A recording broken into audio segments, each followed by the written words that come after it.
एक बार सब थोड़ा नींद से खुल के वापस नींद के मोड में चले जाएं, तब खाएंगे हम। ओके, चल अब हम क्या शुरू कर रहे हैं, कंज्यूमर बिहेवियर का पहला चैप्टर। पहला चैप्टर कंज्यूमर्स इक्विलिब्रियम। क्या स्टडी करेंगे कंज्यूमर्स इक्विलिब्रियम में? सबसे पहले तो कुछ टर्म्स। यूटिलिटी क्या होता है, कंज्यूमर्स इक्विलिब्रियम क्या होता है, ये मार्जिनल यूटिलिटी क्या होती है, ये टोटल यूटिलिटी क्या होती है, कुछ टर्म्स। टर्म्स क्लियर होंगी, फिर हमारा जो इस चैप्टर का, अभी इस चैप्टर के इस सेगमेंट का मोस्ट इंपॉर्टेंट पार्ट होगा law of diminishing marginal utility. But वहां तक पहुंचने से पहले कुछ टर्म्स हमें पता होनी चाहिए। जब वो टर्म्स क्लियर हो जाएंगी तब हम अपनी एक्टिविटी शुरू करेंगे, क्योंकि मैं आपसे पूछूंगा कि इसकी यूटिलिटी ज्यादा है या इसकी यूटिलिटी ज्यादा है, तो यूटिलिटी का मतलब तो पता होना चाहिए पहले ढंग से। ओके, आपके हिसाब से, आपके हिसाब से यूटिलिटी का मतलब क्या होता है? बी लाउड एंड, आपने सुना क्या बोला? बी लास्ट लास्ट तक आवाज आने। यूटिलिटी का मतलब यूटिलाइज करना? No, not sure. ये वाला भी सही है। एक प्रोडक्ट हमारे वो कितना सेटिस्फाई करता है। ओके, हमारी नीड्स को कितना सेटिस्फाई कर रहा है, बिल्कुल सही। और बताएं sir. Same, no idea. Utility का मीनिंग ऐसा कुछ सुना सुना सा लग रहा है। अब मुझे डेफिनेशन नहीं चाहिए, जनरल मीनिंग चाहिए। भाई साहब कुछ कहना चाहेंगे? तो ऐसे उधर मत देखो ना जब आपको पता है कि मैं आपसे पूछ रहा हूँ। यूटिलिटी का मीनिंग, ओके, ये वाला अच्छा लगा सर, ये वाला से। हाँ, नहीं पता। Utility is not a product, utility is not a product, it is the benefit which we will derive from a product. Utility is the benefit which we will derive, which we can derive from any product. कि आपने T shirt पहनी है, उसकी कुछ utility है। आपने specs पहने हैं, उसकी कुछ यूटिलिटी है।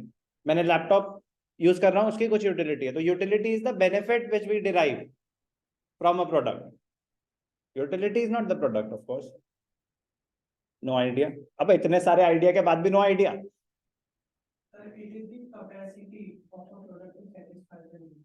ओके, अरे झूले रुक के बेटा। हाँ, अच्छा अच्छा अच्छा, आपका वाला सेव।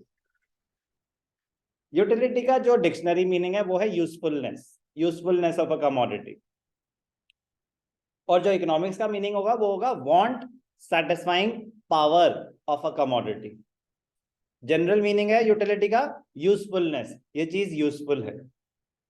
यूटिलिटी होगा want satisfying power of a commodity. आएंगे उस चीज पे हौले हौले। Introduction to consumer's equilibrium. A consumer is the main decision maker of consumption pattern. आप अपना consumption pattern खुद decide करेंगे. Consumer is the king, but you can decide the consumption pattern, not the production pattern. Production pattern eventually depends on the consumption pattern, but you cannot control it directly.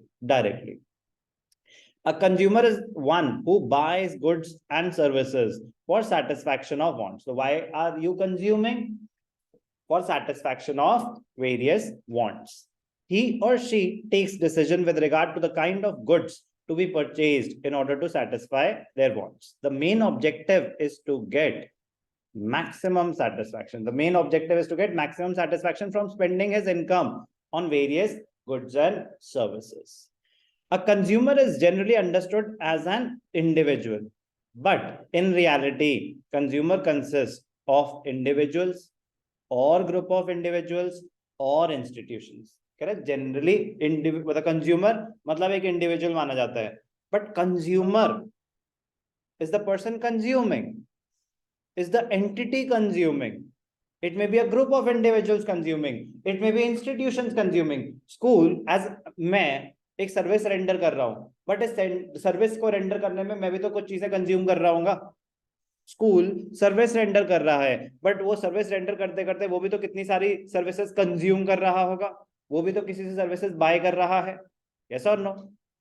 Security services वो consume कर रहे हैं, as उस point में तो वो consumer हो गए, जो सर्विस प्रोवाइडर है सिक्योरिटी कंपनी वो सर्विस प्रोवाइडर हो गया। पॉइंट इज जो कंज्यूमर है वो सिर्फ इंडिविजुअल को रिस्ट्रिक्टेड नहीं है, कंज्यूमर एक ग्रुप भी हो सकता है। Consumption is an activity which can be perform by individuals also, institutions also. कोई doubt? The aim of this chapter is to make you understand how does a consumer maximize his satisfaction from consumption of goods and services.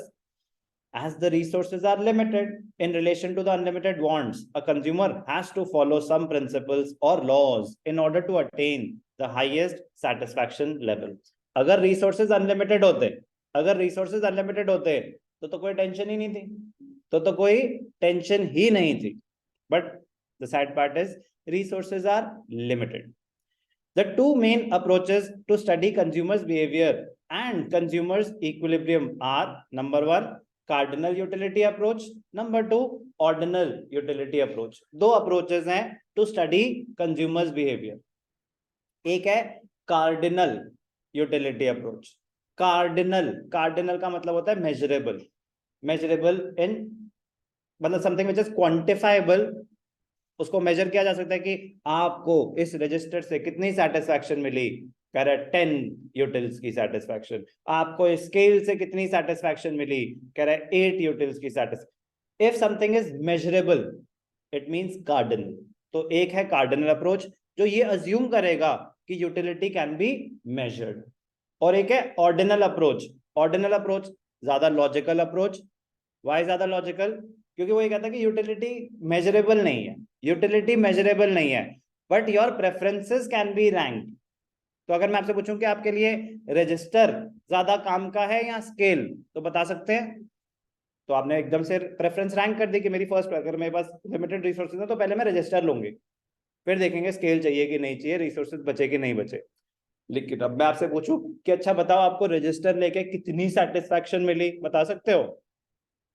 कितनी satisfaction मतलब sir quantify कैसे करें, वो हमें सिखाएंगे कि quantify कैसे करते थे। बट पॉइंट इज कि ordinal approach is more logical, क्योंकि quantifying your satisfaction is pure imagination, but ranking your preferences that is perfectly, मतलब दैट इज डेफिनेटली पॉसिबल। कि मैं आपसे पूछ रहा हूं कि आपकी फर्स्ट प्रेफरेंस क्या है, आइसक्रीम या चॉकलेट? आपकी सेकंड प्रेफरेंस क्या है? सर फर्स्ट तो पूछ लेते पहले, सेकंड। तो अगर दो ऑप्शन हैं तो अगर फर्स्ट प्रेफरेंस बता दी तो दूसरी सेकंड। तो लेकिन अगर मैं आपसे पूछूं कि कितनी सेटिस्फैक्शन मिलेगी, सर वो तो नहीं बता सकते, तो रैंकिंग द प्रेफरेंसेस मतलब समझ आ गया कि मेरी फर्स्ट प्रेफरेंस ये, सेकंड प्रेफरेंस ये। आपको बर्गर पसंद है या पिज्जा? पिज्जा, तो आपकी फर्स्ट प्रेफरेंस हो गई पिज्जा, किसी और की फर्स्ट प्रेफरेंस बर्गर हो सकती है। तो प्रेफरेंसेस कैन बी रैंक्ड। तो जब हम दो अप्रोचेस पढ़ेंगे कार्डिनल, तो सर तब हमें बर्गर मिलेंगे? नहीं, कुछ नहीं मिलेगा। बस आज एक्टिविटी हो रही है, कोई ये रोज का नहीं है, प्लीज। नहीं सर, तो अच्छे से समझ आएगा हमें कि फर्स्ट प्रेफरेंस कौन सी थी, सेकंड प्रेफरेंस नहीं। कार्डिनल यूटिलिटी मतलब utility can be measured, ordinal utility मतलब utility can not be measured, but you can definitely rank your preferences. You can rank your preferences. Cardinal utility में तो आप major कर रहे हो, आप तो एग्जैक्ट बता रहे हो कि इससे इतनी सेटिस्फैक्शन मिलेगी। तो वहां पे दिख ही रहा है कि ज्यादा सेटिस्फैक्शन कितने में है, कि इसकी 20 यूटिल्स है, इसकी 8 यूटिल्स है, तो ऑब्वियसली उसमें आपको ज्यादा सेटिस्फैक्शन मिल रही है, तो वो तो बिल्कुल क्लियर है। लेकिन ऑर्डिनल कहता है कि नहीं हम ऐसे मेजर नहीं कर सकते, ये बता सकते कि first preference, second preference, third preference. Okay, तो चलो शुरू करें। पहले हम पढ़ेंगे कार्डिनल यूटिलिटी अप्रोच।